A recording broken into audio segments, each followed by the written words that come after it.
So welcome to the AT Construction Podcast, and today we have one of my good friends on, the starting left tackle, the Arizona Cardinals, D.J Humphries. So welcome, DJ. Hey, appreciate you having me, Brad. I appreciate it. So very fortunate, DJ. So DJ just finished the season on Sunday, so he's 2 days, season's over and made time for us today. And DJ and I have been connected through social media. I talk a lot about social media marketing and business, and there's so much correlation between sports, competitiveness, business, and DJ with social media, who's very active.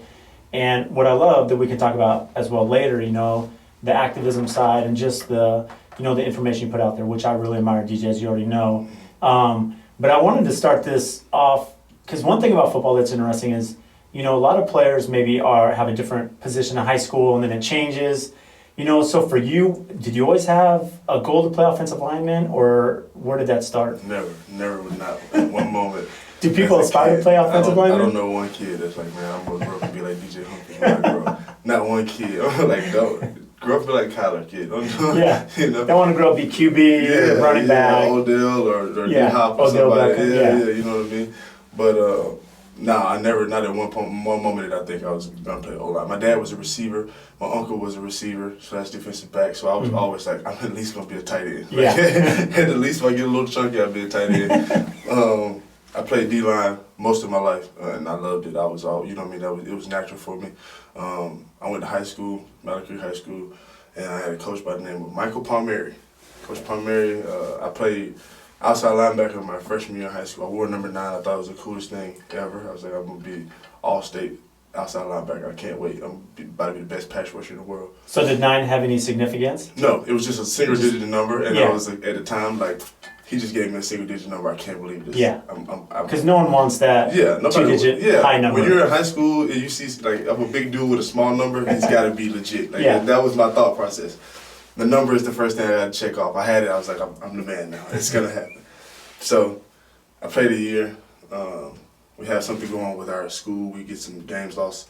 I don't get to get moved up for varsity for the last game, for the playoffs. I'm crushed. Next year I hit the summer. I'm working. I come back. I'm like, Coach, I'm ready. He's like, all right, we're going to move you tackle this year. I was like, all right, Coach. I gained a little bit of weight. Like, I can play D tackle. Like, I'm a little bigger. He was like, nah, offensive tackle. I was like, I'm transferring. Like, you got to be kidding me. You think I'm playing left tackle? Like, I can't wear number 9 and a left tackle. Yeah. Like, what are you thinking about? And he was like, all right, well, like, you're playing left tackle, kid, so, like, just get your head wrapped around it. I stormed off. I was all mad. Like, I go talk to my dad. I'm like, Dad, we got to transfer. He's trying to get me to play offensive line. Like, what are you, like, this is ridiculous, right? My dad's like, first of all, that's not how transferring works. Like, we live here. Like, you can't just go to another school, kid. Like, that's not how it works. So once I got my head wrapped around that, he was like, also, like, you might want to give left tackle a shot, like, But at that time, you're still fairly young, though. Was left tackle, right now, a lot of people understand the value of left tackle, right? It's one of the premier positions in NFL for anyone listening. That's one of the signature positions, right? The blind side, the move is from that. So this is pre-blind side. Yeah, this is pre-blind side, so there's no Hollywood, there's no notoriety. None of that. And being in high school, like, it's not the most glamorous position, as you mentioned. Whatsoever. So I'm like, no shot. I feel betrayed by my dad at this moment. Like, you think I'm an offensive lineman? Like, are you serious, Dad? Like, me? Coming from a receiver who tells you you're a lineman. You telling me I'm a lineman? That's what you feel about your son? Like, I was crushed. But I went back, and my coach Palacio, he told me, he showed me a breakdown of the highest paid left tackles in the NFL in comparison to the highest paid players in the NFL. He was basically explaining to me, you guys will get a lot of notoriety, but you're right there in the mix when it comes to getting paid in the NFL and what you want to do in your dreams. You'll be one of the higher paid guys in the league. That was, and I was like, all right, man, but you still got to let me play like some D-line. Yeah. He was like, all right, I'll let you play like third down or something like that. Serious, critical moments, I'll let you go in on the D-line and you can do like that. And I was like, all right, I'm sold. And, So was there any, like, moments, I guess, in your high school career when you already have to change mentally? Okay, I need to be offensive line. It's not as glamorous. It's not as fun. Was there, like, a turning point where in a game or a situation where you're like, okay, I think I am good, or the coaches recognize I'm good, and now I see what the coach saw in me? So in the South, we have these things called jamborees, where you go a place and it's all the teams from the district or the county or whatever from that area, and you play a half of football against someone that you wouldn't normally play on your schedule. And we played this one team. I can't remember the name of the team. I can't remember the name of the guy that I was going against. But before the game, all the coaches were like coming in and checking on me, like coaches that I had never talked to, like DB coaches coming in, like giving me a pep up before the game. And I was just like, why? Like, I know this is my first game playing left tackle, but like it's not that serious. I've been playing left tackle all summer with us. Like, you guys know that I can do this. So we go play the game. The kid that I'm going against, I can tell that he's physically, like, he's a very capable guy that I'm going. He's, he's fast, athletic. But I'm handling the kid. I'm giving him a good matchup, shutting him down. After the game, everyone's all excited. The coaches are all excited. They tell me that this kid is like a highly recruited guy from the area. He's got all these Division I offers and all this stuff, and how I just went out there and shut him down. And I didn't know that. Yeah, just basically, you don't even know what you're doing. Like, you didn't even know who you were going against. You were able to do this. So that was like the moment for me. Like, oh, okay, this guy's going to Division I football. I just whooped him. Maybe we can figure this thing out. Maybe this left tackle thing's not so bad. And after that game, I started getting like interviews and notoriety, and I was like, I got all those sacks last year. Nobody had asked me any questions last year. I blocked this guy one time, and now everybody want to ask me questions. All right, okay, this online thing might be kind of cool. I can stick with it. But that was like the one thing. From then on, I was kind of like, okay, like if anything, I can just go out here and just like out physically these guys, and we'll figure out the rest along the way. Well, you start to see your strength, and I think that's one thing. I look as an employer with my team. Sometimes maybe I see something in them that they don't see, where they may be better performed to be in a certain position.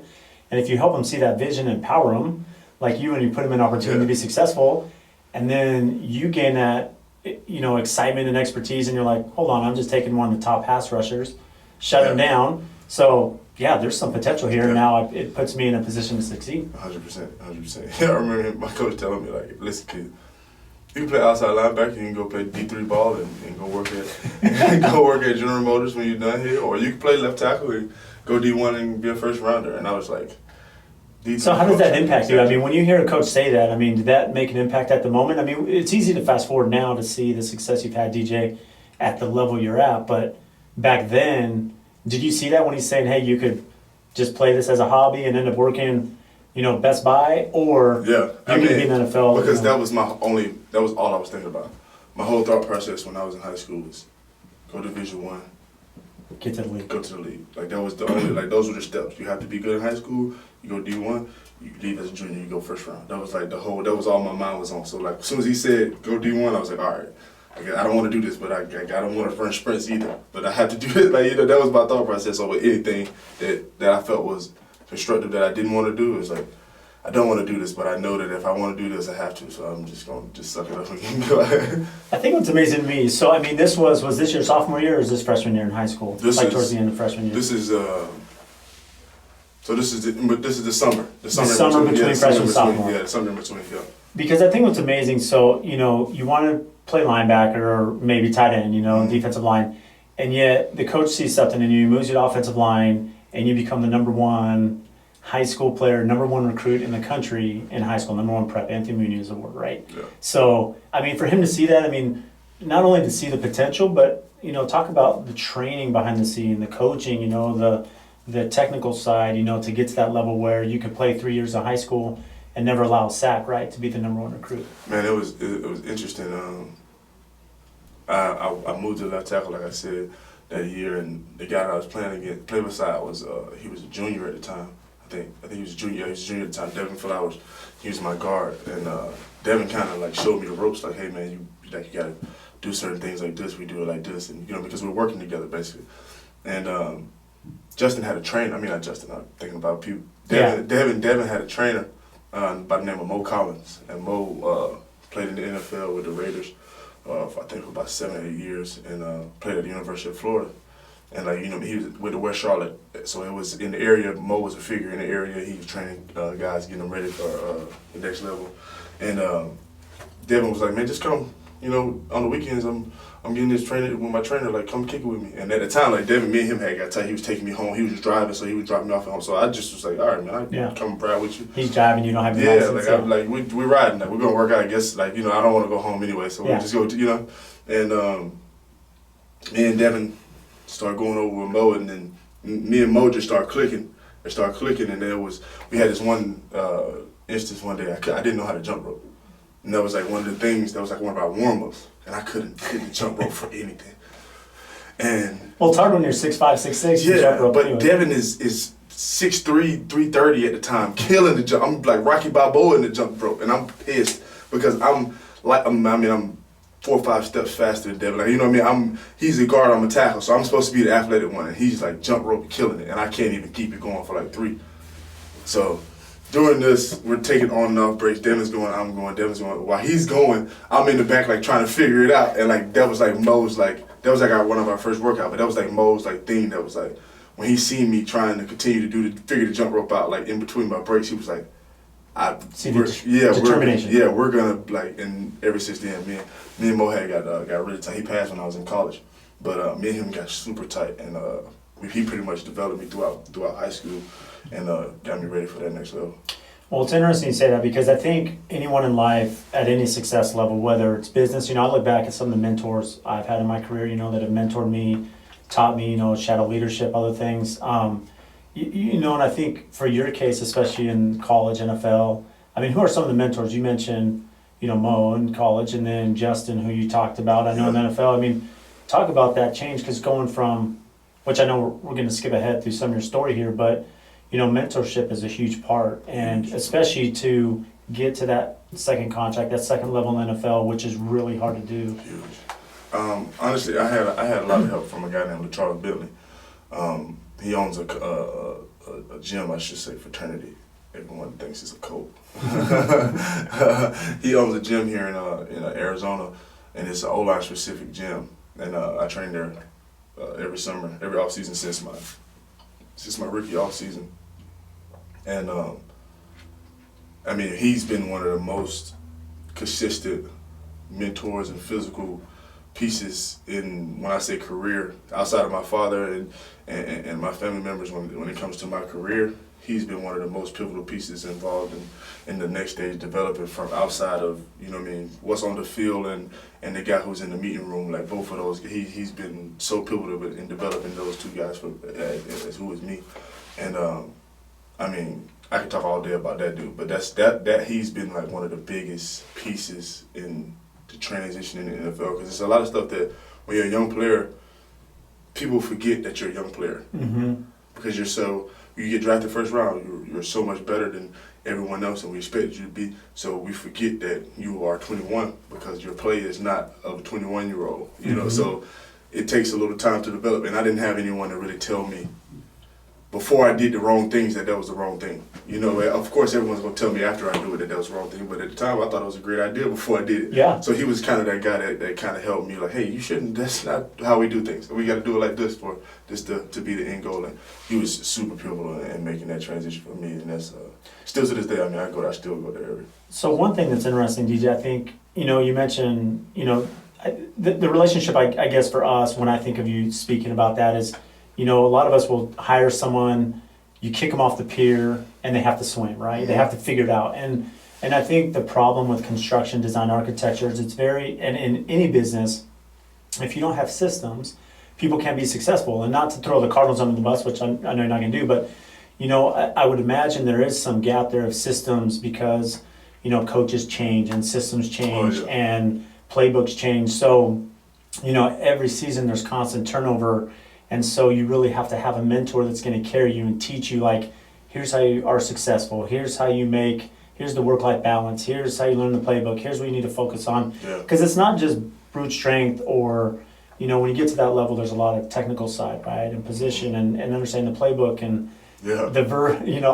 all the play calling. And so, what players, I guess, have had the biggest impact one-on-one with you here at this level to help you really excel? When you say players, I think the first player I'll have to say is AQ Shipley. He's at Tampa Bay now. Yeah, AQ's in Tampa now. When it comes to my football IQ, AQ is like solely responsible for the start of it, like literally up until like the past 2 years. He left last year, but he's been most of the things that I could pick apart about a defense, AQ taught me. Like literally, all the way down to understanding simple concepts of inside and outside zone, empty protections and short protections, like all those little simple intricacies that no one that don't play offensive line know anything about. He literally taught me all of those things, so that I could start being athletic on the field because I'm not out there like, oh my God, I don't know who to block. He made it simple for me. So I would think he's the best when it comes to, just flat out football smarts. And I have to say, like Corey Peters, when it comes to being a man and being a husband and how to live the life and managing what comes with this lifestyle. Because I think you do a great job there. I mean, you and your family are so sweet and pretty awesome. And you do such a great job. And you really show that, like, just professionalism, but like family man and good husband and good father. And I mean, you guys are just a great example in the community. I think that's exemplary, right? And I try to be, yeah. That's big for me because I know like that's the only reason why I'm that way is because my father was that way. My father was always been a great father. My parents had me when they were 15. My mother and my father had me when they were 15. And both of them have always been great parents. And I always pick my dad out because I'm a guy, so that's my go-to role model. I'm sure my daughter will be this way with my wife. You know what I mean? But I always say my mother was huge in that role as well. But he always set that example. So I could never be the person like I don't know how to be a dad because nobody was my dad. I could never have those excuses because I always had it. Somebody, no matter the circumstance, no matter I'm only 17, I'm only 25 and you're 10 years old, he was always on it. And that was for me when I had kids. It was like, I might not do this right, but I'm gonna try really hard and I'm gonna love you super hard, and you'll know when you become adult, like I was trying. Like that's what I figured out as being an adult. Like my dad was like, hey, sometimes I didn't know what to do. I was 20, you were 5, like you might have got a whooping a little too soon than you were supposed to, but like you knew I loved you. Like we talked about it later, and that was as an adult, I'm like, yeah, man. Like I never had a question at one moment of my life, like my parents don't love me or don't care about me. So that was for me. That's first things first, because I like those are that's really what I was brought here to do, is to make those little guys, those little people better, and push them off into the world and do what I couldn't finish, what I couldn't do, or excel past what I couldn't do. So like that's football is awesome, and I love that's my passion. But that side of my life is like, show that first, please. When I go, please show that side first, so. Well, it shows. I think that shows in your character and what you're doing, and so I commend you for that, DJ. And I would imagine it's fun having a young dad, too, because him being young and super athletic, you can beat on each other. And oh, man, it was I'm awesome. sure a point came where you can start pushing him around, too. Oh, my goodness. It's funny. I tell the story all the time. My dad was a receiver, but, in high school back in the day, they played both ways. My dad was a DN, outside linebacker type guy. So when I was in high school, he would torch me. Like, we would have like Christmas break or something like that, and it was always like, hey, you go into the playoffs, you don't need to take 5 days off, and you make sure you get the workout in, so when you go back to practice next week, you're not dog tired. Like, you'll be ready for the game. It's like, all right. So we always get some running in, and we'd always end it with like one-on-one drills and getting reps, like, maybe taking some steps in the run game, or taking one-on-one pass reps together. And he's a natural athlete. My dad's 6'5", 230. Like, is he really? So he's tall too? Yeah, he's tall. Like, he ran a 4.5. Like, he's a track guy. My dad is a state champion track runner also. So, like, basketball guy, like, all of that, super freaky athlete. But dad can still do a windmill to this day. That's amazing. You know what I mean? So, he's torching me in high school. And this was my whole high school. Just the only guy, the only guy to ever get a sack on me in high school is my dad. And so I come home one break. I can't remember which break it was. It had to be after my sophomore year in college, because I wasn't working out with Mo, so Mo had to been passed already. I wasn't working out with Mo, and he was doing some moves, and I was shutting the moves down. He was doing simple stuff though. He was just trying to give me some reps, and he tried to drop like this shimmy and drop a spin move on me. And I just gave him out. I gave him a real deal SEC punch. I gave him one of those, like at the time, I had been in the SEC weight room for 2 years in a row at that time. And I gave him one of those punches, and he stopped dead in his tracks. He was like, all right, yep, that's it. That'll be the last one. And we haven't done that since. That was the last time. That was our last workout together. Oh, that'd be tough seeing your son. He still whoops me in basketball. In basketball? Well, he's my age. I'm thinking about this. I'm like, if your dad was that young, he's my age. So my stepmother made us move the basketball hoop out of the driveway because we were playing too physical. Because I used to get I'm so competitive, and he's such a better he wanted to play basketball over playing football. He was just more naturally gifted at football, just because he was a power forward. He's 6'5", so receiver 6'5", power forward 6'5", two different worlds. And we would be tearing the bushes up in the front yard. It get to the point where I'm filing too hard. He's like, all right, you strong now. Like, I'm gonna start doing you like we're at the gym. And he started giving it to me, and we were in the driveway tearing up bushes and stuff. We finally had to move the basketball hoop to the backyard because my stepmom was like, y'all gonna fall out there on that pavement right there because y'all out there playing too physical. Y'all pushing each other in the bushes and stuff. We had to move it. But that's always been like, both of us are so competitive. He taught it to me, and it's like, I can't. Still to this day, I didn't know anything about basketball when I started playing basketball. My dad was a Lakers fan. I'm a Celtics fan. Just cause, like, have to be the rival. Yeah, just cause, you know what I mean? I love him to death, but that's how we are. It's still to this day. That competitiveness. Always, yeah.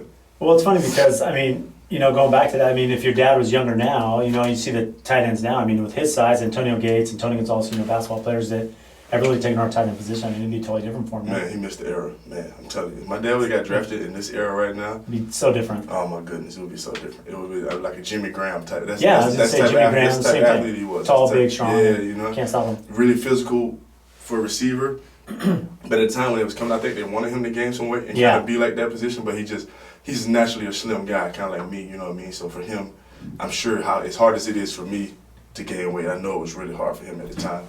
But I mean, he was straight this league. Well, it's interesting. I think, you talk about evolution in any business, right? A company. I mean, things evolve, things change. And, COVID has thrown a curveball, I think, for all of us in business. I know for the NFL this season, it's been extremely difficult with tracking. I know you get tested every day for COVID, but you see the NFL has changed so much in the last 10 years, right? With just athletic formations and quarterback play and tight ends, as we mentioned, basketball players. I mean, it's totally revolutionized a lot of college, influence has come into the NFL. So how have you seen that evolve? I mean, even though you've only been in the NFL, so long, I mean, you've probably seen it change quite a bit. Oh, man, I've seen it change so much. I mean, your coach, he's from college, right? And coming in and bringing... I'm a smaller lineman. So, like, I only, during the season, I'm like 300, 305. Yeah. I couldn't play back in the day. Those guys are like 330, like that 330, style of... 340, yeah. That style of... Jonathan Alden was 6'8", 360. Like, I couldn't have played with those guys. Yeah. All the tackles was like that. Mm-hmm. Because the guys they were going against were all 6'5", 290. You know what I mean? But I go against guys like Hassan. Mm-hmm. So you put those guys... You see what happened when we went to New York. Like, you put Hassan against those really big guys. And he just runs fine. And you gets him off leverage and gets around him 5 sacks. Yeah. The game has come to a point where you really got to match fire with fire. You have to walk that fine line of how close to Aaron Donald can we get on the offensive line. Because you see a guy that's able to be that fast and also be that strong. How far does the lever go on the offensive line side of it? And that's I kind of try to walk that tightrope as close as I can. Well, you are tremendously athletic, and I'll get that to you because I think most people don't realize left tackle, especially on running plays and things. There's moving formations. You're going to be 15 yards downfield, and so you can't just be stationary, especially with the way offenses are moving now. And your quarterback now with Kyler. Yeah, you all your toes are ready to move at all times. And when you got an offensive coordinator like Cliff, he's willing to understand who the athlete that I am and use and how to utilize you. Yeah, and get me in screens and get me in tosses and stuff. And I think that's what I love now. Before they would try to say, well, you have to fit this certain, you have to do this to be this position. Yes. And now they're like, no, we're going to take Lamar Jackson and his athletic, and we're going to build around him. Yes, yeah. And if you look at our line, you look at our O-line this year. Even last year, we set a franchise record in rushing last year. The biggest guy on our line last year was Sweezy, and I think he was like 310. Mm-hmm. You know what I mean? Like, we're not a huge line, but even this year we were top. I think we were, I want to say 11 in rushing or something. All the categories, all the offensive categories, we were high. But you're rated super high on offensive line, and all of us are not huge guys. You know what I mean? All of us are like 300, 295, like in the scrappy guys though. They're really athletic. So it's interesting to see how the game is changing. Because then you also look down at guys like Dallas, those lines in Dallas, and those guys are still huge, and they're really athletic. So it's just athletes are changing it. It's so you got guys like Giannis and Katupo playing I know. The athletes today is, and I think it's just Kevin Durant. You call him the unicorn, but there's a reason he's 7 feet and he can play like anybody. I think what it is, it's like kids are training now. Yeah. And they're playing same thing for basketball. They're playing every position. They're specializing. They're learning. Like kids are 6'5", we're not making them play center in high school anymore. We're like, can you dribble? You can play number 2, you can play number 1. Yeah, like, can you dribble? And I think I noticed that the first time we met, DJ, the first time you and I met, I'm like, he's offensive line, and you picture offensive line in your mind, you know, like you mentioned, a big 330, you know, guy 6'4", and I'm like, wait, he's 6'7", super lean, you know, and it's unreal, like nothing like I would have pictured, you know, but that's what makes you good. Think about it, like I said, you go against guys that, some of these guys running 4.5s, yeah. And they're chasing the passer now, and it's like. Well, we mentioned Hassan, and you and I were talking, so Hassan, who plays basketball with us, I mean, there's a guy who played D1 college ball, he's 6'9", big guy, pretty hefty, really good footwork, and all of us have a hard time guarding him. I mean, I'm only 6'2", I'm not big. Hassan comes in, he's 6'2", but he's so strong and so fast. He pushes this guy around the 6'9", and I'm like, I can't imagine him padded up out there, you know, like you have to do it in practice. I mean, and on top of that, like, Hassan is a tough kid. Yeah. You know, he's not like just an athletic guy. He's really tough. Yes. You know, and that's like that. Because you call him the pit bull, didn't you? Yeah, man, that's absolutely what he is. And that mixture of being really athletic and it's like Russell Westbrook. Like Russell Westbrook is super athletic, but he'll also try to dunk on the center. You know what I mean? Versus trying to get around him and lay up. His thought process is the hoop is right there. You know what I mean? And that's like that mentality is something that there's no substitute. You can't teach. Yeah, there's no substitute. And that's true. I mean, I think, you know, the evolution and as you mentioned, the mentorship, and I guess going back to college, you know, so, you know, how is that in high school? I can't imagine, you know, being young, you're making these big decisions that are going to impact your life. And so how, you know, who did you consult with? You know, I would assume your mom and dad, but as you're making the decision, and what made you end up selecting Florida? I mean, if you have any college to go to, was there a reason you went to the SEC? I always wanted to go to the SEC just because I had, in high school, my mind was completely wrapped around, you're going to play O-line, the best D-lineman come out of the SEC, you have to go to the SEC if you want to go first round. Mm-hmm. That was just, I had been convinced of that. That was playing in the trenches, you got to be in the SEC. These are the best, all the best ones come from the SEC, I'm going there. That was my whole, you know what I mean? And it was more so about which one was it going to be at the time. And Florida was one of those schools where they didn't promise me anything. Muschamp was very much like, yeah, we really want you to come here, but like, we're not going to give you anything. We're not going to give you a starting job. We're not going to give you, like, you're going to have to come here and earn it all. But we want you to be here. We want you to be our guy, but like, you're going to have to come here and work. And I was like, yeah, I like that. Like they're talking to me like my coaches talked to me in high school and my dad talked to me. They just don't make it easy, like they're giving you something to work towards, and beat someone else. Because everyone else was making it seem too easy. Yeah. I was going to start now. Like as soon as you walk in, what number do you want to wear? I'll take that kid's number off his belly. And I didn't like, because I know in 4 years or 3 years I'm going to be that guy that just that they're doing to someone else. So I didn't like that. I didn't want to be around those like that. I felt like they were trying to woo me and manipulate me. Whereas Muschamp was kind of like put all the facts in front of me. It was like, we love who you are as a person. We want you to be the leader of our group, but I can't. He didn't want me to think that it was going to be anything what it was and me coming in and working for it. And that was what it was. And I appreciate him for that, because it's, you know, I mean, it's easier for me to snap into that mindset. Well, it's interesting you say that. You know, one thing that, you know, go back to the mentor telling me chase experience, not money, right? And that's always had a big impact on me. And I think in my career, chase experience, not money. And it's very similar for you. You know, it's really hard. You know, I have people ask, well, how do I know what company to go work for? You know, how do I know what team to play for, right? That's going to have the good company culture. So, I mean, being sought after by a lot of the top schools and SEC schools, how did you decide for the culture, you know, whether it be LSU or Alabama or Florida? I mean, what ended up making that decision, or did that even play a part in it? No, it did play a part, because I loved LSU. When I was a kid, I wanted to go to LSU. That was all that was my whole, if I get an offer from LSU, I'm going to commit. That was my mindset. And I almost did. When Les Miles called me on the phone, I almost committed on the phone before I even went to Baton Rouge. I almost committed on the phone. And I went down there. I mean, and the visit was going great. I mean, the visit went amazing. Les Miles had the student section chant my name when we walked out on the field. Like, it was amazing, the whole deal. And but I went and I was in the player section, like where all the recruits and the guys that were coming in. And it was very much, I just could tell that they were Louisiana guys. Like they were about Louisiana. They were Louisiana guys, and they were about Louisiana guys, and they didn't really feel like we needed to go get a tackle from Charlotte. We have a tackle in Louisiana that can come play with us. And I respected it, and I could tell that they were very close-knit, and I didn't fit into it. And I was like, it sucks. Like, I really wanted to go there, but like, I can feel I'm not going to enjoy myself here the next 3-4 years. The fit wasn't natural with the other players. Yeah, I could tell. And that was kind of like the vibes that I was getting everywhere. I didn't feel like no one didn't want me around. It just didn't feel it didn't fit That's good for me. comfortable. Yeah, it didn't Yeah. fit good for me. When I went to Florida, I was like, yo, I love this place. Like, I want to stay now. It was everything just felt super comfortable, so it was real easy for me. And like I said, Mo was a Gator at the time, so I had heard a few good stories, and I knew all the spots to hit when I went to town. So that definitely helped. So what were some good spots down there? Good food or Good just food for sure. I mean, good fan base, of course. Oh man, good fan base. You know, it's funny because you got all the good spots, you know, in town that you would hit, but it's a little hole in the wall spot on the outskirts of Gainesville called Burger Barn.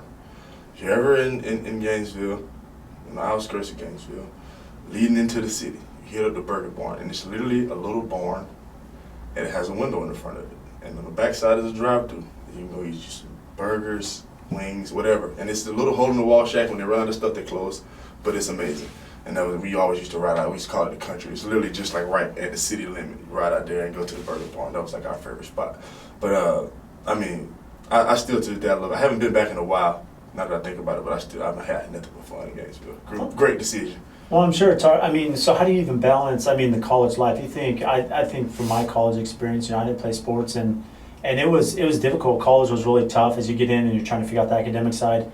And then if you're trying to balance, okay, well, as a player, especially at a top school, Florida SEC, you're playing primetime games, you're playing playoffs, you know, you're bowl games, and so, you know, you're gone traveling, you're missing class, you know, so how do you even stay on top of, I guess it prepares you for later in life, but I mean, how do you stay on top of it at that point? A lot of tutors. It wasn't easy at all, though.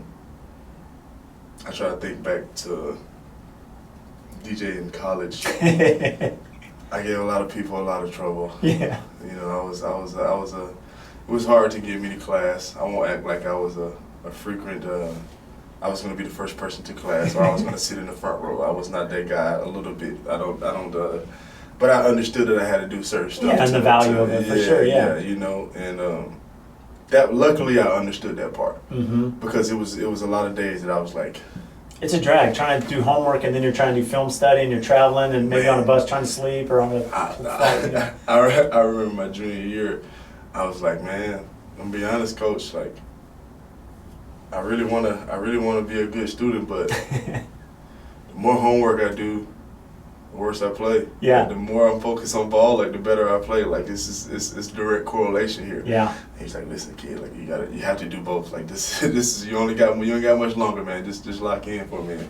Luckily, like I said, Florida they're all about helping us out and making sure, you know, we putting us in a position to win. But I gave a lot of people a lot of hard times. I remember one point in time in my sophomore year, the GAs used to wait outside my dorm in a golf cart, like make me go to class, like pick me up and take me to class. So I had this logic, man. I was like, listen, if I come here and I work out before 5 in the morning and I stay here until 8 or 8:30, I'm not going to class. The school has gotten all my hours out of me already. Today, I was here before 5 and I'm done at 9. I'll see you guys later at study hall today. And that was like, it was bad, but I was at that point. I was like, I'm done with school. I hate, like I never. I hope this is not like a kid show. I hope no, because I never wanted to go to school. It was just something. My dad is super smart. I mean, my dad's like top 5 in his class in high school. Very my mother penmanship award.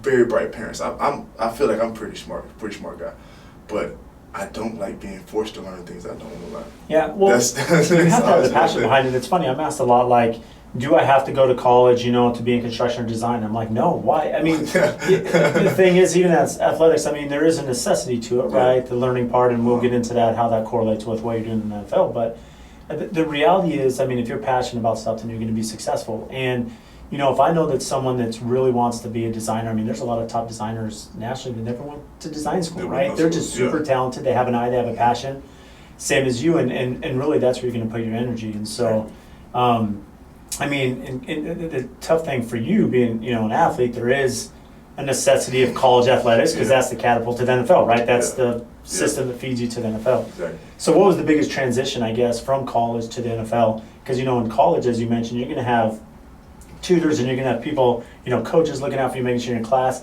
But now in the NFL, you're a sole proprietor. You're your own entrepreneur. You're your own business entity. So it's totally different now. Completely different. That was, I think that the loss of structure once you leave the building is what was the biggest transition for me. Being in line and being in structure in the building is normal for athletes. You know, that's what we do. That part is the easy part. Especially in football. Yeah, super easy to do that, but it's simple. But when you leave work at 3 and I don't have to go to study hall at 7, or I don't have to go to do this, and it's just 3 till tomorrow again in the morning, that was the part for me that was like, I'm ruining it right in between that part. You know what I mean? And understanding like you can't wait 4 hours to eat, kid. Like you can't do that. Like you're an athlete. Like you need to eat right now and in 2 hours. Like that stuff like that. It took me almost 2-3 years to figure out that part of it because it was just I didn't have any set standards for it. It was just I was used to you're hungry. In 2 hours, there's going to be food ready for you down the hall. Like, just go down there and get it. Like, you know, exactly, yeah. So and for the athletes where it's catered to them. But I guess in the NFL, I mean, do you have like a nutritionist? Do you have? Oh yeah. Do you have that accessibility through the Cardinals where you have a little bit more balance? And I know you mentioned mentors that are going to say, okay, DJ, here's how you balance your day. Here's how you balance off season. Here's how you stay in shape. You know. I think you do have that, and then the only thing about the NFL is at the building. Yeah. Once you leave the building. I mean, the nutritionists are at the building. The mentors, the veterans that you had that's coaching you up, they're at the building. They leave. They got kids that they have to go. You know what I mean? They have full families. They go home. Like me, I help a lot of young guys out with what to do and what not to do. But when I go home, I got to worry about dashing over. Like I can't. You know what I mean? I can't. You got your kids. Yeah, you know. So, exactly. So it's different. It's a lot of in between. It's like, oh man, I didn't do that part that you told me to do. I did this part. It's like, I need you to do the whole thing, bro, so we can get you here. You know, and it's a process. And I mean, even when I talk to my young tackles, the two Joshes, Josh Jones and Josh Miles, like I always tell them, like yeah, bro, like I'm sure you want to do things like I do things, but you gotta understand, like, strive to do that, but like don't get discouraged in the process because you're looking at a product of 6 years. You're not like this didn't just happen yesterday. This happened to me over a course of 6 years to get to this point. So don't get frustrated in the process of I want to be able to do this like this and do that like that, but I can't yet. And that was hard for me to figure out. It's like, this guy is able to do this every day and do it right like this every time. Why can't I do that? And it's like, he's practiced at it for 5 years to do it like that. I had to start the process somewhere. You got to start doing it right somehow at some point, and I think that's the part that like I try to pass along as much as possible. Well, it's interesting because I think part of that's natural human tendency that we want things faster than they should be. We're not patient as people. I mean, it's pretty natural. And then, especially when you look at business or athletics, I mean, you may look at someone else and be like, oh, look where they're at. Why am I not there? And you're in this constant comparison without realizing, as you mentioned, the time they've put in and the hours and, the research and development and practice and everything else that goes into it. So, do you ever worry? I know you give a lot of respect to the mentors you've had at your career level, DJ. Now you're at that point where, one of the top offensive linemen in NFL, and now you're mentoring others. Do you ever worry, hey, I'm going to train someone that may replace me, that I'm going to get these skills? I mean, does that doubt ever come in? That's like one of the first things that I tell them, actually, because that was like I witnessed that as a young player.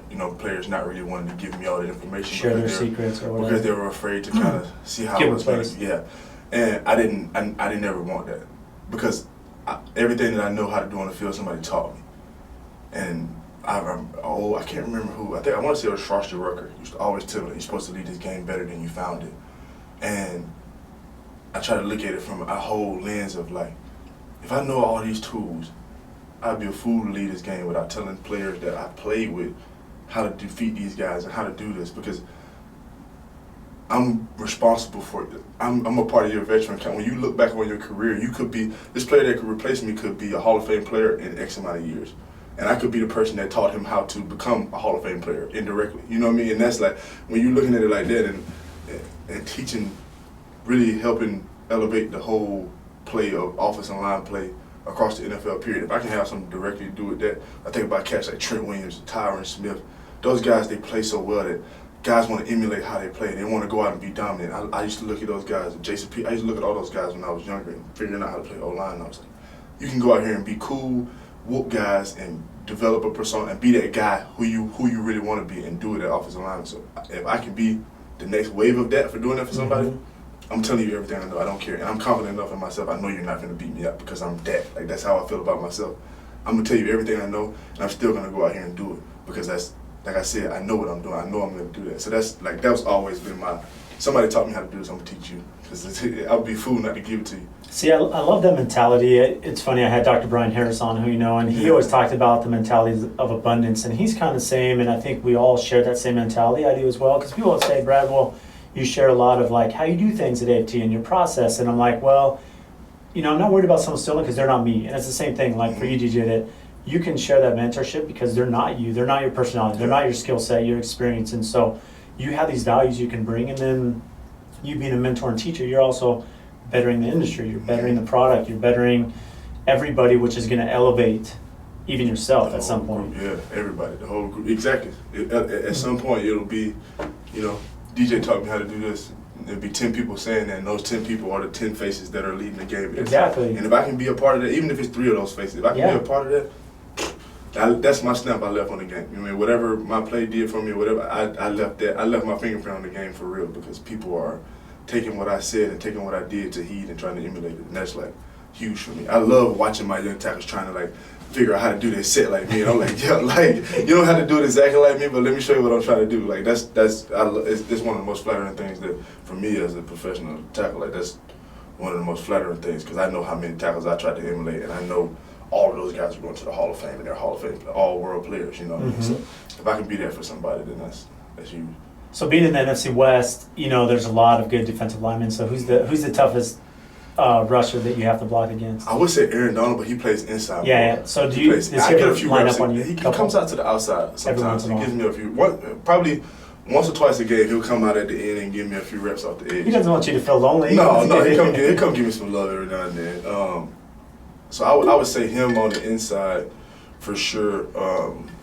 And on the edge, I think Bosa is definitely the guy on the edge.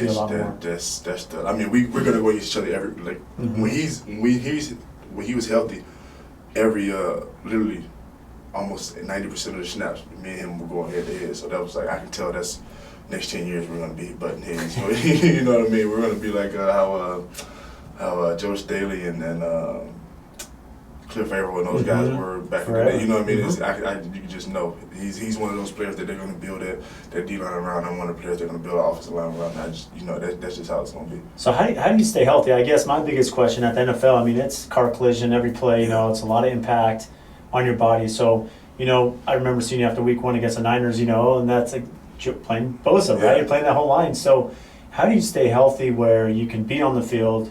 Because healthy is a relative term. You're not healthy every game.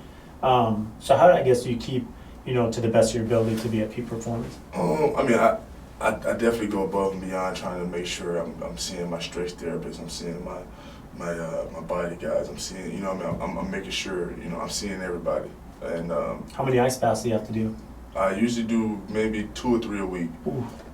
Depends on how many Justin's getting at. If Justin's going every week, then I'll go every day, every week. I'll probably go in with him. So what do you mean? So do you guys go and try to go together so you have something to talk about? Yeah, so you're not. Yeah. See, Justin's a psycho though, because he'll like go up to his neck in the cold tub, and I'm like, I'm not here for all that. I'm literally going waist deep. Like I'm not. So why does he go up to his neck? Because he's just a psycho. He's just crazy. He has this. It's this method that he's doing, and it's all about like blood flow and circulation. He's explained it to me before, and I'm like, I don't care what it does to my body. I'm not doing that. So I hate the cold too. Yeah, we got a good understanding of that. I was like, I'll get in my neck in the hot tub with you though. Yeah, do that. Like, I'm all about that. Does that? On the dry side, that's fine. You know, I'm all day with you. Ice tub, no sir. You got 15 minutes and I'm out. but that's the, like, doing stuff like that. I always try to make sure I stay on top of that. And really, like you said, it's relative. Once I figured out like how bad it feels to really play injured, I was like, it's awful. Don't get it twisted, but like I can be effective at playing injured. So like if I'm hurting, I'm playing. You know what I mean? If I can play injured and be effective, if something hurts on me, I'll be fine. And it's not going to cause like damage or something. You know, and that's what I said. Like I said, I played injured where I'm threatening having to have surgery if I do something wrong, and I was able to be effective doing that. So if I go out there and something's swollen today, or I'm a little sore, I'll be fine.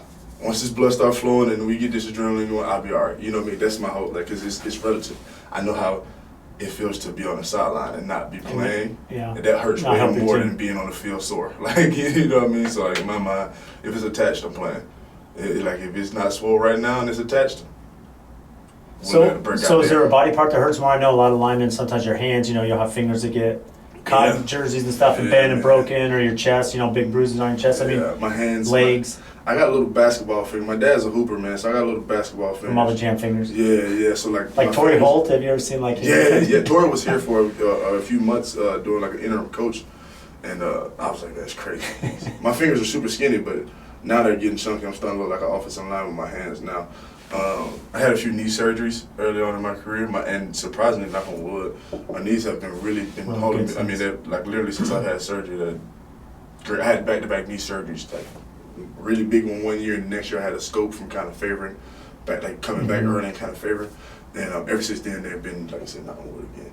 Ever since then, they've been super sturdy and holding me up. And I have been really focused on taking care of yourself. And overboard with taking care of it, try to make sure it's always ready, because that's one thing I know about myself as a player. If I'm healthy and I feel good, I like myself against anybody.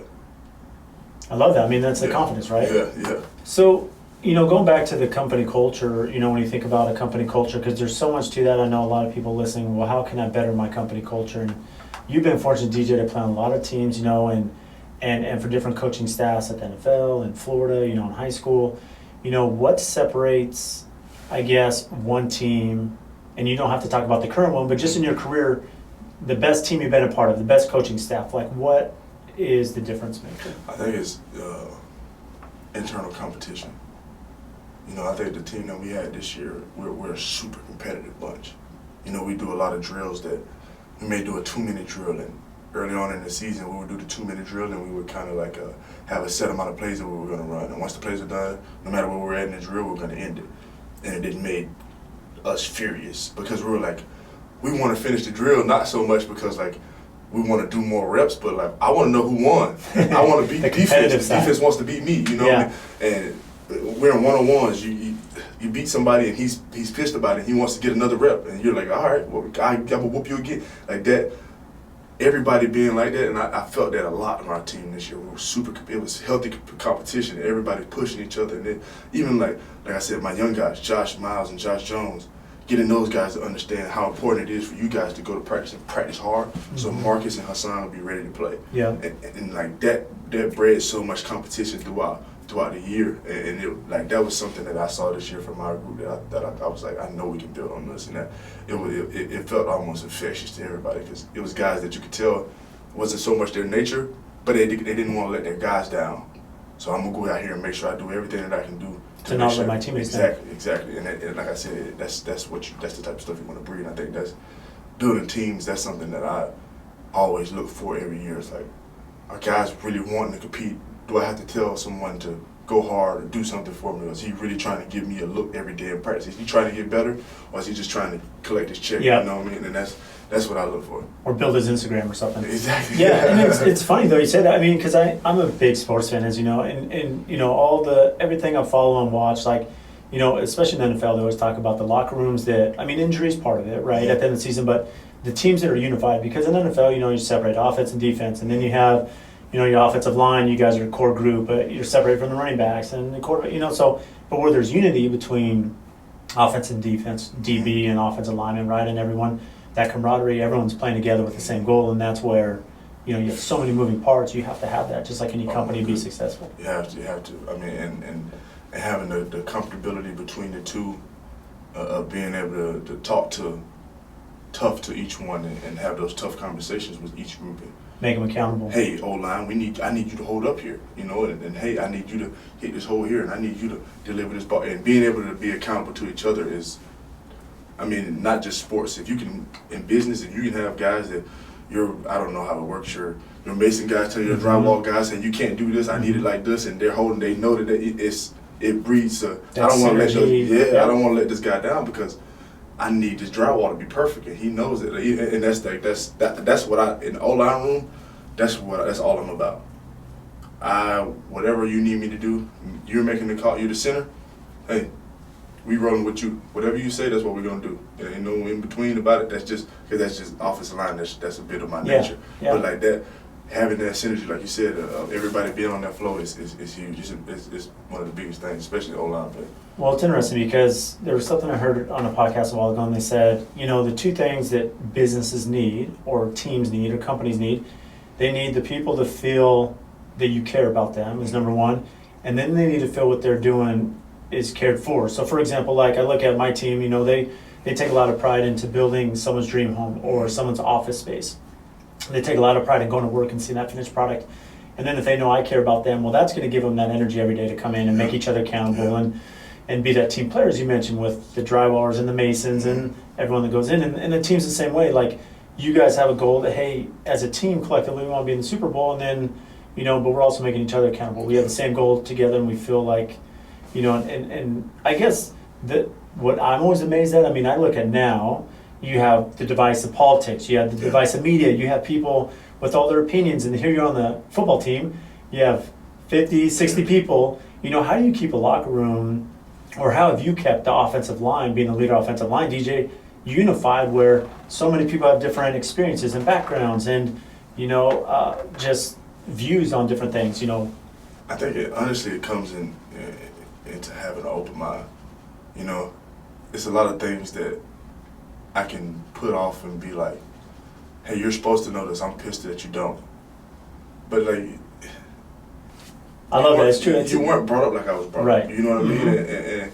And we came into this instance together. Like, but you weren't. I can be mad. I can be pissed off for you not understanding something that's been going on for X amount of years and me having to explain it to you. But am I doing a disservice to the world or not? If I know that you're genuinely don't know, this is where it's me as a human, this is how we can bridge the gap. This is where it comes in bridging the gap between white and black and every race. Hey, I don't like when you say that because X, Y, and Z. Oh, I never knew that offended you in that way. Why does that offend you? Oh, well, when this was the religion, what it meant, and this, oh my goodness, I never knew that. Now, when you hear your friend say this at a barbecue, you're like, hey, you can't say that because this, and this. And now he's like, I never knew that. Or he's a jerk and he's like, I don't care. And now the division is good division. It's division of you're ignorant and you don't want to learn and you don't want to see equality and see the world for what it should be and what it was created to be. Okay, cool, we're going to push you over here in this corner with everybody else that's weird like that, and we're going to over here live. You know what I mean? That's where I try to live. I don't want to be the guy that's assuming that you're saying something because you know what you're doing and I don't. You weren't brought up like I was brought up. You don't know what saying boy means to me because you're from California. Yeah. And you're like we just said boy. Nothing, like, you don't mean, like, I didn't mean it and then like that. What's up, boy? I didn't mean it like that. It's a trigger for me. You know what I mean? Because I'm from the South. It is, and I can't. And it took for me. I say playing sports is different because you learn that because you get to play sports with guys that's from white guys from California. You also get to play sports with white guys from Alabama and black guys from Texas, and then we can genuinely sit down and be like, man, but I never. Oh wow, really? You didn't know that? You couldn't say that because you never grew up. You never been around any black people. Only thing you know about black people is stories that you heard from other white people, not from you know what I mean. And this or the media or whatever. And it's not your fault, because that's all you've been exposed to. You know what I mean? Until you came to college or until you moved out of your hometown, it's not your fault that you don't know that. It's just sometimes it's hard for people that look like me to continue to have to explain that because you got to think for people that's 50 years old, they've been explaining these same things for 50 years. So they get to 51 and they're like, I'm tired of explaining this. I'm gonna start fussing, you know. And it's I understand it. I'm just at the spot in my life where I got enough energy in me to still keep explaining and keep trying to bridge that gap and keep trying to, because like I said, playing sports, it makes it easier. Because it's an O-line room is the same way, because Justin can say he doesn't understand something in the O-line room because it's not social media and he's not going to get killed in the room. He's going to, oh bro, okay, Justin. Well, I understand what you're thinking. You know what I mean? And it's not that I just use him because that's my guy I was using for examples. But it's easy in those type of rooms. It's a safe space. You know what I mean? And I feel like we've bridged so many gaps in the O-line room that I know that those guys can take off into the real world and their families and nip in so many buzz of just miscommunication and not knowing each other, knowing everyone, generalizing people and not knowing who you're dealing with. You know, and it's tough not to do it because it's just the nature of how we were brought up. It's hard. It's the best thing you said. I mean, the one thing I'll commend you for, DJ, you're a very good communicator, right? As anyone listening from this conversation is going to see, but you do such a good job of relating that, and that's why I spoke in the beginning with your Instagram channel, you know, and you had mentioned to me, you know, maybe it's an uncle or a dad, I'm not sure, you said, hey, you always need to put your voice and put your opinion out there and don't hide from it, right? Yeah, my like, father. yeah, and so I love that. I think that sports is a unifier. I see people, it's a unifier, and that's what I love about sports. I love the competitiveness. I love how it relates to business. And more of us need to take the time, and I've said this on my Instagram channel, I've said this to many people, I've had a podcast about this, that reach across the aisle, find someone who's different. You know, me growing up in San Diego and you in Charlotte, like these are two totally different cultures and societies, and no matter what we're exposed to, we're going to have a different upbringing and mentality. And when it relates to business, it's the same thing. Like, I may expect one of my employees to do something or react a certain way or communicate with a customer or a subcontractor, but they don't know that because they haven't had the same experience as I have. Yeah. And it's really important, especially when it comes to race, when it comes to politics, when it comes to the divisiveness that's out there. Like, there's so much that unifies us, and the more we understand, like, the better it's going to be. It's small things. You know what I mean? It's small. You know what I mean? Even you being the leader of the group and understanding that it's important to educate people that look like you to know certain triggers and certain things, and you can't say certain, even if you don't understand, and I ain't got time to explain it to you right now. I need you to understand this first, because these are, we can talk about it later, and when we get more comfortable, we can figure out why that is so, but these are triggers right now, don't do, you know what I mean? And that's you. And it's big coming from, and I've seen that in my peers where maybe they haven't seen something, and if you've had friends, you know, black or white, whatever, they do have different upbringings, and if you understand that and talk to them, you know, they'll see, oh, that makes sense why boy could be a trigger word, and why. What's the history behind that? You know, you may be called that in California, not think twice, but there is meaning behind that, and you need to be sensitive to that. It is, like you said, it's just, like, again, you being a leader and being able to read the room and understand the temperature in the room, and you're responsible for making sure everyone is comfortable in the room. And I think that like being a leader in the O-line and of the room, and it was kind of having those conversations. I couldn't be angry and say, I'm tired of having to explain this, and I'm tired of having to show this. Even though it is, though. Even though it's been that, but these are the guys that if I want to spend the energy explaining it to anybody, I want to explain it to these guys. You know what I mean? This is my responsibility. I can't just be a leader on the football field and say, Rob, we need to go block these guys. And when we're talking about real stuff, I want to smooth over it. Like, no, these are the hard talks that we have. These are how you become better men and become better people. And I think we had a lot of those talks this year, and it was fun, because it's, like you said, it's fun to see that look of like, oh, I didn't know that it was like, and it's like, yeah, man, like just don't do that one thing. And it's like, oh, I'm sorry, like I didn't. And it's educational. And again, it's how I look at things. I look at things a lot differently than I feel like a lot of people in the world, because I think you said I try to be understanding and understand what people are going through. It ain't your fault.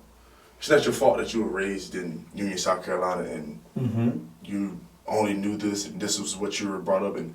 It's not your fault. You know what I mean? Because just as the same way, I know that there are stereotypes that are held to black people. Black people do the same thing, and it's not our fault. It's just how we was brought up. It's the same thing that was passed down to us. It's the same thing that was passed the other way around.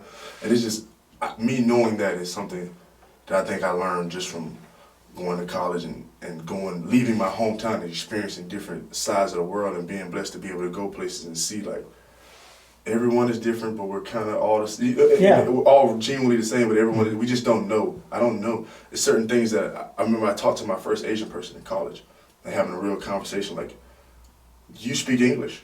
And then she looked at me like, yes. Like, I was born in America. Like, what are you talking about? Do I speak English? Like, what are you, like, and she looked at me like I was stupid. But like, I had to apologize. Like, I'm so sorry. This is my first time talking to anyone that was of Asian. I had, like, the only other person that I know that looks like you, I only have one family in my hometown. It's a Chinese restaurant. I don't, you know what I mean? So that's all those are my two conversations. Upbringing and exposure, yeah. So like, when I had that situation happen to me, I was like, that epiphany, whoa, this is happening to everybody. Like, it's not like, you know what I mean? Just how I did that to her as an Asian woman, someone has done it to me as a black man, and they didn't have they had no clue that they were being offensive, because that's just that's all they know. That's what they were brought up to think. That's all they've seen. And that was like, when I seen that, I was like, oh, okay. You gotta start like asking questions and talking to people and not assuming that just because they're Spanish, they speak Spanish. It's so true. It's so hard though. But I mean, I guess from your side, DJ, I mean, being young, you know, what are you, 27, right? Yeah, 27. 27? So being 27, you're a leader. I mean, how, you know, are these natural characteristics? Do you feel you've gained these from other people? Just as far as the leadership, you know, taking control of the offensive line, you know, speaking openly about race and politics as you do, and, you know, educating people. I mean, it's young. You know, I think at 27, where I was in my life, you know, how do you mature to that level? I think I've never been afraid of being dumb. I've never been scared to be like, I don't know what that means. Or ask questions. Yeah, or even like, you just said a word, I don't know what that means. Like, what does that mean? Like, I've never been afraid I love that, by the way. To be I that. love that. I've never been afraid to be that person. So I think, like, if I don't understand something, I'm going to ask. If it's a joke that happened and it was fun, everyone laughed at it, I want to know why it was funny and what part was, you know what I mean? And if I don't get it, because that's how I am. I'm the same way in sports. If I want to know why that part is important. And I'm also, I've always hated bullies. Since I was a kid, I never liked watching people feel like left out or like pick like the butt of a, like, we don't, that's joke. Like, we don't have to have fun like that. We can, you know what I mean? That was always hazing. I always was like that as a kid. So I think now I'm good at reading the room, and when we're having a good time, who's having a good time, and who's just gonna go along with the laugh so they don't show that they're, you know what I mean? That's always been my thing, because I don't want to be the guy that we leave here and this joke was really funny to everyone, but it really offended this guy. So very observant. Yeah, super. I've always been very observant of that type of thing, because I try to, like I said, I want to make sure everybody having a good time. I want it all to be inclusive. I want it all to be fun, because I know what it's like to be pushed out and not be accepted. So I don't want to be, you know what I mean? Because I know if I'm in a room and I'm talking, I'm usually the center of that conversation. So if I can be inclusive to everyone, I'm going to be there. I'm never going to make it. I don't like that feeling. That is just something, I don't know what it is. I never. Well, I think you hit on the head, because it's funny. I look at one of my superintendents, Andrew Clark, who I had on. We did a podcast with some of our team, and Andrew was funny because he came on, never worked in construction, had zero experience, and he didn't pretend like anytime we'd say, hey, you know, that cutting line, what's a cutting line? You know, go grab that tool. What's that tool? What's a soft? And he would just say, I don't know. Like, he would ask, and you'd see the acceleration in 5 years, like how good he is now. It's because every time he'd say, I don't know, and he'd ask the question, he wouldn't pretend to know. He was always looking to be informed. And I think that's really valuable for anyone that's looking to excel in their company 100%. Or to be a successful business owner. Ask the questions, listen, 100%. And then be observant of the room, right? 100%. I mean, I don't care. I mean, still to this day, if I don't understand something in that O-line room, it can be the simplest thing. Yeah, hold on, coach. I love that. You just moved over there real quick. What does that mean? Mm-hmm. Okay, all right. And we might laugh. And I also get a kick out of that, because I don't mind everybody getting a laugh out of me asking a question that people send me dumb, because I know it's somebody in the room that didn't know. Yeah, and that's the thing. It's not even a humility thing, but you know other people are thinking the same thing. But by you asking, I mean, I help somebody. It's a leadership thing. Yeah, you help someone else. And yourself. I didn't know also, but I know if I didn't know, it's a good chance that someone else didn't know also in the room. So I just I know that it's harder for a young cat in the room to ask that question than me. So what's next? Are you going to get into coaching? No shot. No shot. Well, I know you're still in the prime of your career and you have many years left in the NFL, but down the line, a training facility, a mentorship for young high school. I mean, what do you plan on doing? In the years after football. Honestly, my whole, my life dream. Honestly, I want to open a resource center in my hometown, and trade school also. So by resource center, trade school, like specifically? So I want to have like a feeder system from the schools for the kids that are like in Section 8 housing, like the rougher neighborhoods that basically get bused instead of going. So when I was a kid, my mother worked basically when I was getting out of school, she was going to work. So every day I was like rough neighborhood all day, just hanging out by my, you know what I mean? And it was. I didn't do any homework. Like I wasn't, you know what I mean? It was rough. Like I'm 9, 10 years old. Like I'm not doing any homework. I'm hanging out outside. And I know what everybody else that didn't have the opportunity that I had to move with my father, what their life is like now that was still in those same neighborhoods that I was in. And for me, when I flash forward to college, I knew what all the guys who were having a tough time in college and having a hard time figuring out life, they didn't have any father figures or any role models in their life, someone showing them that this is wrong and this is right, everything that they've done.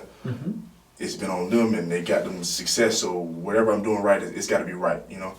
And I figured that out early, and I wanted to kind of have that feeder system to bring kids from those areas to be able to sit down at a desk in a quiet space, do your homework, get your study, you know what I mean, really having the space to really Given an opportunity to succeed. not being in a small where you have to go home and get off the bus and immediately take care of your siblings because your mom has to go to work, or you know what I mean, being able to really be a kid and be a student and enjoy your time as in your youth and not worry about what bills are due and stuff like that. And then I also want to, on the flip side of it, I want it to be a trade school for the kids, the high school kids, like you said, that are not, I mean, if I didn't play football, I wouldn't have went to college. Yeah. Just being, I'm not that, I was never that student, you know what I mean? Yeah. So those kids that, I don't want you. And there's a lot of opportunity in the trades. We need them. Huge, you know what I mean? I need a lot. You go out here and you can put yourself in a position to be your own boss or own a plumbing company, own a trim company, own an electrician. Go into a salary job that you know what I mean, with benefits. And like I said, we need lawyers and doctors and all that thing, but we also need those trades because and a lot of schools don't have Elon Musk says it all the time. We need engineers, we need builders. We need that stuff, you know what I mean? And I know my hometown is a really small, poor hometown, and when they shut down the trade school in my hometown, things got a lot, you know what I mean, worse off at the high school and the graduation rate and all that stuff kind of, you know, things got weird. So I know that that's something that can, a part of the resource that can be tapped and kind of get those, that in between, I just graduated high school, am I going to go to work at the mill, am I going to, you know, what is it going to be? Am I going to go to the streets? Am I going to go, given just another resource, another opportunity to have it, you know what I mean, being in a position to do anything. And then on the flip side, creating jobs in the city for people to you know what I mean, anything to create some cash flow in the city. That's really like That's awesome. If I can do anything in the world, that would be like the one thing that I can like. Well, keep me posted because we'll definitely be an advocate and resource for you. I definitely appreciate that. That's awesome, 100%. Definitely do. It's already in my building phase. You got a lot to focus on now, but that'll come down. Yeah, that's my, like I said, that's my baby for my late 30s and for early 40s. That'll be what I'll be doing when I retire, trying to make that like the model for success in my home. If I can do that from my small little hometown, that'll be I love huge. Yeah, that'll be major impact. Like honestly, DJ, I can't thank you enough for the time you've given today. You know, so cordial and being that you just finished the season, you come in, you're recording, and you know it's still sore from Sunday's game, but. You know, tell us real quick before we close. I still have to laugh because one of my favorite videos over the weekend was ESPN posted a TikTok and there's a video about you with the camera guy. So tell us about what happened there. Yeah, man, my camera guy. I was so a lot of people don't know when you're mic'd up in the NFL, they ask you weeks before. So then you may get asked like 3 weeks, 2 weeks before the game that you're mic'd up. And I was asked a few weeks before the game. I was like, yeah, man. And to clarify for the listeners, because, you know, NFL Films does the films where they have different players mic'd up throughout the year for the highlights and stuff. And is that an NFL Films rep, or is it one of the Cardinals? It's actually one of our Cardinals reps. Okay. It's one of our Cardinals reps. So this guy, I know him well. I've known him years. Like we've always you get familiar with the camera crew and whoever's there. I'm always super friendly with the camera guy, so they're always like, whenever they need me to do anything, I'm going to do it. Hey, DJ. Yeah. You know, so I knew the guy. But so I knew that it was, like I said, I forgot that I was supposed to be mic'd up these days. Weeks ago, he asked me about this. In the season, I'm not thinking about being mic'd up 2-3 weeks from now. And I walked into the stadium, and all the cameras were on me, and I had a cool outfit on. So I was like, this outfit really must have hit. Like, this was the one. Did they hit me with the cameras from the door? You dress sharply. For anyone, when you follow DJ, we're going to tag you in the headline. It's your outfits, like, when you show up to the game, you look good. I try my best. Like I said, my dad was a receiver. I aspire to be DJ when I'm showing up. I was raised by pretty boys. What can I say? Hey, you look good, man. Just happy to be one of the big guys. But I thought my outfit was a hit. I'm like, this just must be a hit today. Like, you know, we got some good photos. They got me. Okay, we'll post those later. And we go out to the field, and the guy is still on me. And I'm like, outfit must have been really hard. They're trying to see what the on-field drip likes too. So before the game, we always dap up the O-line. Like we're very like. It's almost like a super spiritual moment before the game. It's weird how the O-line gets before the game. It's like I can't even explain. LeBron handshake. Yeah, I can't even explain it. It's just it's so a bunch of 300-pound men walking around telling each other they love them and like bumping chests and slapping each other. It's weird. It's the craziest thing ever. But we're in that, and like the dude is like in the way, and I'm like trying to get around him to dap people up, and after it, I go up to him like, dog, why you keep following me? Like, what's up with you? And he's like, aren't you mic'd up? I was like, oh, dang, I forgot I told y'all I was gonna do that. And he was like, dang, man, like, I was like, nah, man, I'm sorry, bro. It was just, I just wasn't expecting you to be on me like that, man. I'm not used to that camera life like that, man. I'm used to it from far away. I'm used to just getting caught in the shot, Yeah. Getting caught in them trying to get Kyler and me come through the camera and slide out, Well, everyone loves that image. I mean, usually for you, it's just when Kyler throws that 50-yard bomb, to beat the Bills, and you see DJ's face, right? Like, what? Yes, Which is happy that was the best, but yeah. Still, I'm tagged to that moment forever. I'm glad about that. we'll have memes about that forever, so we'll have to yes. put that on there. But so, DJ, where can our listeners find you? I'm a big Instagram guy. I'm locked out of my Twitter right now. So, What? I forgot my password, and I made my Twitter in college, so it's attached to my college. Your college email, which who knows what that is now? Exactly. So yeah, I'm locked out of my Twitter, but you can keep following me on there. Sometime I maybe get access to it. Maybe on Instagram, my last name is Humphries. Everyone calls me Hump. Yeah. So my Instagram is literally just HUMP, and it's go ahead and give me a follow. tag. Yeah, don't comment any weird things. I have a family page, guys. Yeah. I'm like I said, I'm a big Instagram guy, but you can catch me in the streets anytime, man. Say what's up. Don't say any weird stuff. I'm not a big handsy guy. I'm not a big hands-on guy if I don't know you. I will speak though. I'm a big speaker in public. I just don't like unfamiliar hands reaching out to me in public. Which is understandable. I feel like I don't know why. I feel like I need to talk about that because people don't have etiquette when they don't seeing people that they want to see. And it's hard because I saw T.I. one time in the airport and I didn't know what to do. And I just let him walk by because I didn't want to do him how people do me. Yeah. And I was like, damn, I really want to go say hey T.I., but I don't know what to do, so I'm just leaving him alone. Yeah. And it was just like, but yeah, just say what's up, man. I'll say what's up back. Just don't grab me by my neck. Hump is a friendly guy, I'll tell you. So he is. You can tell from this conversation. Again, DJ, for your leadership, commend you. For the stances to educate.